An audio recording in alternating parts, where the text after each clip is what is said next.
तो आज से हम लोग इम्पोर्टेंट क्वेश्चन की सीरीज स्टार्ट कर रहे हैं जो बिहार पुलिस, बिहार दरोगा, यूपी पुलिस, झारखंड सीजीएल सभी एग्जामों के लिए इम्पोर्टेंट होगा। तो आज का टॉपिक है भारत का परिचय। इसमें फर्स्ट क्वेश्चन है भारत की अवस्थिति। तो भारत का अवस्थिति उत्तरी पूर्वी गोलार्ध में है, जिसको मैप पे समझेंगे डिटेल्स में।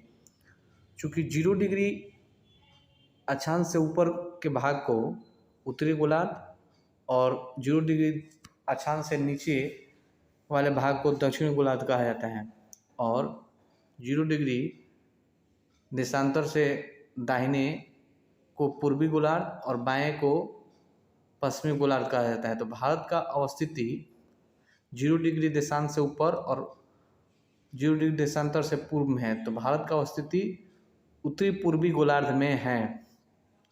नेक्स्ट क्वेश्चन है भारत की आकृति चतुष्कोणीय है। नेक्स्ट क्वेश्चन है भारत का कुल क्षेत्रफल कितना है। तो भारत का क्षेत्रफल 32,87,263 किलोमीटर है, जो विश्व का 2.4% है। नेक्स्ट क्वेश्चन देखेंगे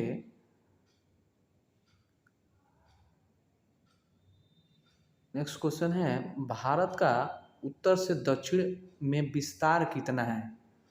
तो भारत का उत्तर से दक्षिण विस्तार 3214 किलोमीटर है, जिसको मैप पर देखेंगे उत्तर से दक्षिण 3214 और पूरब से पश्चिम 2933 किलोमीटर है। तो नेक्स्ट क्वेश्चन है भारत का पूरब से पश्चिम में विस्तार कितना है। तो भारत का पूरब से पश्चिम 2933 किलोमीटर विस्तार है। नेक्स्ट क्वेश्चन देखेंगे भारत के द्वीपों की संख्या कितनी है।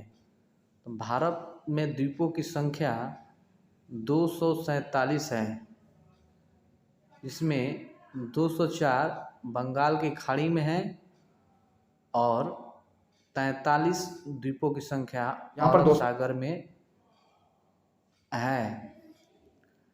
नेक्स्ट क्वेश्चन देखेंगे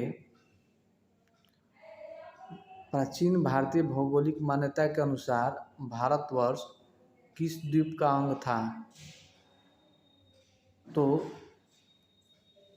ये जम्बू द्वीप का हिस्सा था। पौराणिक कथाओं में जम्बू द्वीप एक्चुअली भारत के उत्तरी भाग को तिब्बत समेत जम्बू द्वीप कहा जाता है। नेक्स्ट क्वेश्चन देखेंगे इंडियन स्टैंडर्ड टाइम और ग्रीनविच मीन टाइम में कितना डिफरेंस है। तो 5.5 घंटा का डिफरेंस है इंडियन स्टैंडर्ड टाइम और ग्रीनविच मीन टाइम के बीच 5.5 घंटा का अंतर है, जिसमें और 0 डिग्री देशांतर से पूर्व में जाएंगे तो समय आगे लिया जाता है और पश्चिम में जाएंगे तो समय पीछे लिया जाता है।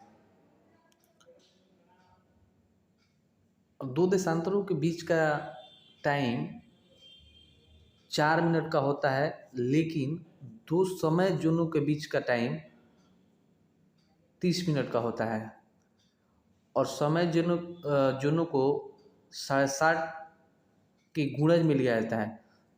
तो ग्रीनविच मीन टाइम से नेक्स्ट समय जोन पर जाएंगे तो आधे घंटा का अंतर होगा, यानी 12:30 होगा। तो 82.5 डिग्री को अगर घंटा में चेंज किया जाएगा तो 5.5 घंटा आता है। इसलिए ग्रीनविच मीन टाइम से इंडियन जो स्टैंडर्ड टाइम है 82.5 डिग्री, वो 5.5 घंटा आगे है। अगर ग्रीनविच मीन टाइम से पीछे जाते हैं तो आधा घंटा 11:30 होगा। नेक्स्ट क्वेश्चन देखेंगे भारत का क्षेत्रफल विश्व के कुल भौगोलिक क्षेत्रफल का कितना है, यानी परसेंटेज में कितना है। तो 2.4% है भारत का क्षेत्रफल विश्व के कुल क्षेत्रफल का। अगर रैंकिंग में देखा जाए तो भारत का क्षेत्रफल विश्व के 9th स्थान रखता है, 7 स्थान रखता है क्षेत्रफल में। भारत में कितने राज्य हैं जिनके समुद्र तट रेखा हैं? तो भारत में 9 राज्य ऐसे हैं जिनकी समुद्री तट रेखा है, जिसमें से गुजरात, आंध्र प्रदेश, तमिलनाडु, केरल, महाराष्ट्र, उड़ीसा, पश्चिम बंगाल, कर्नाटक और गोवा है। तो ये 9 राज्य भारत के समुद्री तट रेखा बनाते हैं। नेक्स्ट क्वेश्चन देखेंगे, भारत में निम्नलिखित में से किस राज्य की तट रेखा सबसे लंबी है? तो गुजरात राज्य की तट रेखा भारत में सबसे लंबी है, जिसकी लंबाई 1215 किलोमीटर है। मैप पर देखेंगे तो यहाँ से लेके यहाँ तक गुजरात की तट रेखा है। नेक्स्ट देखेंगे, भारत का दक्षिणतम बिंदु कौन सा है? तो भारत का दक्षिणतम बिंदु इंदिरा पॉइंट है और मुख्य भूमि का दक्षिण बिंदु कन्याकुमारी है। दक्षिणतम बिंदु का मतलब हो गया भारत का सबसे दूर दक्षिणी बिंदु कौन सा है? तो ये अंडमान निकोबार में पड़ता है इंदिरा पॉइंट, जिसको मैप पर देखेंगे तो निकोबार का सबसे दक्षिणतम जो बिंदु है उसको इंदिरा पॉइंट कहा जाता है, इसको इंदिरा पॉइंट कहा जाता है। ठीक है, नेक्स्ट क्वेश्चन देखेंगे।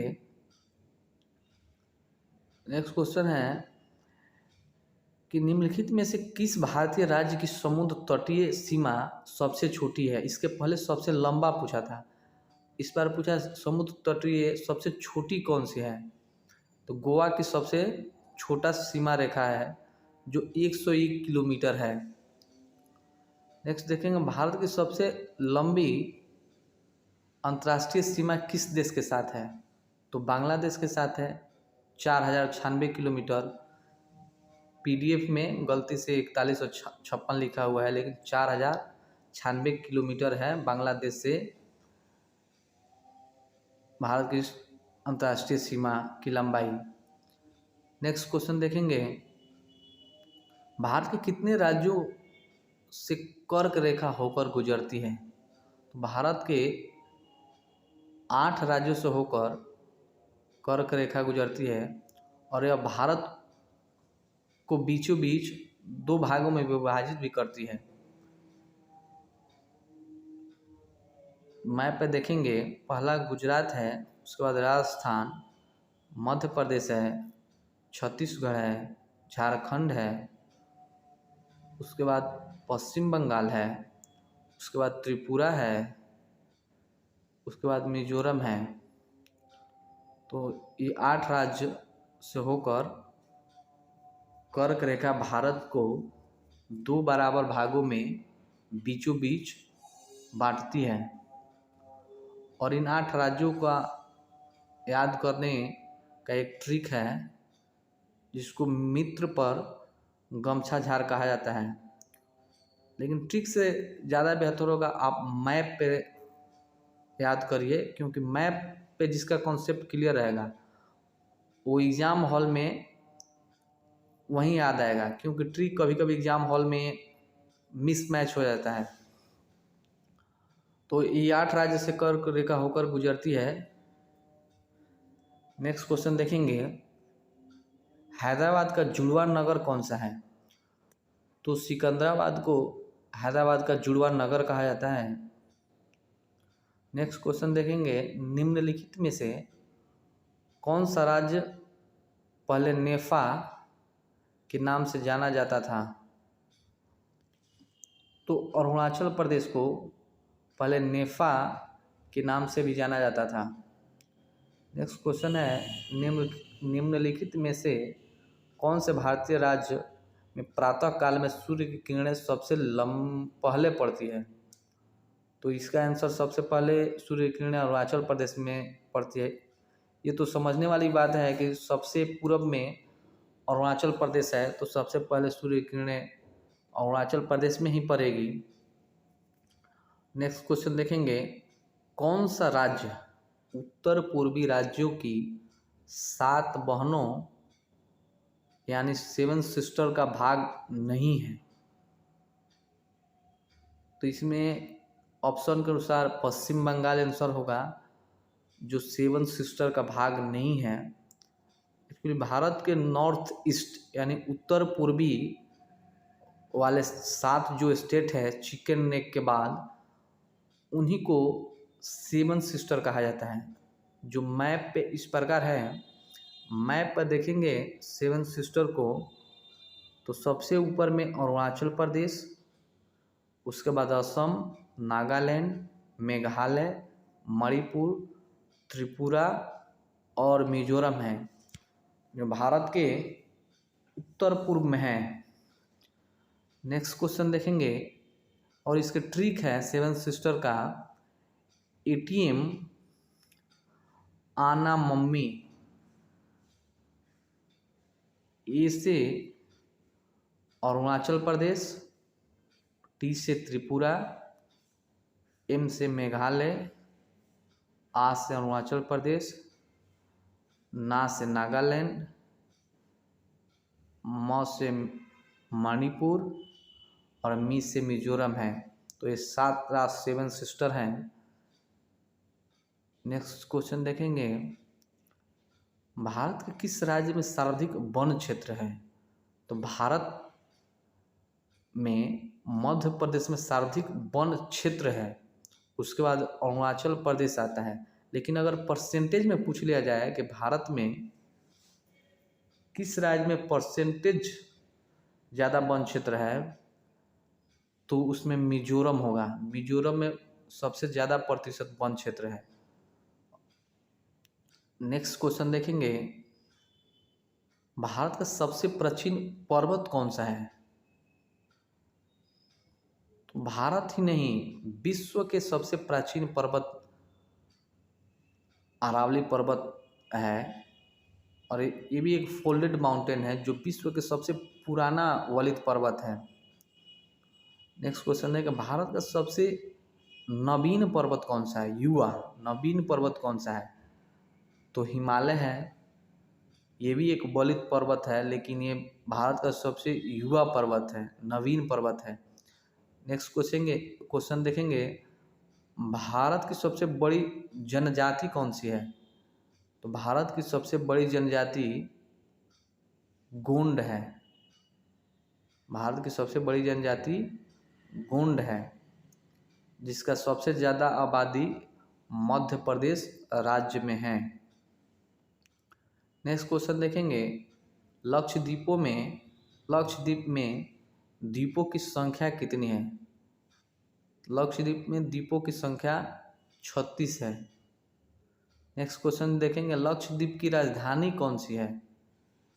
तो लक्षद्वीप का राजधानी कावारती है। सबको राज्यों की राजधानी याद रहती है, लेकिन कभी कभी केंद्र शासित प्रदेशों से काफ़ी राजधानी का क्वेश्चन पूछ लेता है। तो देखेंगे, दिल्ली का राजधानी दिल्ली ही है, चंडीगढ़ का चंडीगढ़ ही है, दमन और दीव का दमन है, दादर और नगर हवेली का सिलवासा है, लक्षद्वीप का कावरती है, और पांडिचेरी का पुदुचेरी है, अंडमान और निकोबार द्वीप समूह का पोर्ट ब्लेयर है, जम्मू और कश्मीर का श्रीनगर है, लद्दाख का लेह है। एक्चुअली दमन और दीव और दादर और नगर हवेली को मिलाकर अब एक ही द्वीप बना दिया गया है। तो ये थे कुछ महत्वपूर्ण क्वेश्चन जो सभी एग्जामों के लिए काफ़ी इम्पोर्टेंट है, और बिहार पुलिस, बिहार दरोगा, यूपी पुलिस और झारखंड CGL के लिए काफ़ी इम्पोर्टेंट है। BPSC टीचर में भी यहाँ से काफ़ी क्वेश्चन पूछे जाएंगे। तो ये क्वेश्चन का सीरीज अब कंटिन्यू रहेगा, और जो भी इस चैनल को सब्सक्राइब नहीं किए हैं वो सब्सक्राइब कर लें, क्योंकि इस चैनल पे अब कंटिन्यू ऐसे क्वेश्चन आते रहेंगे। सीरीज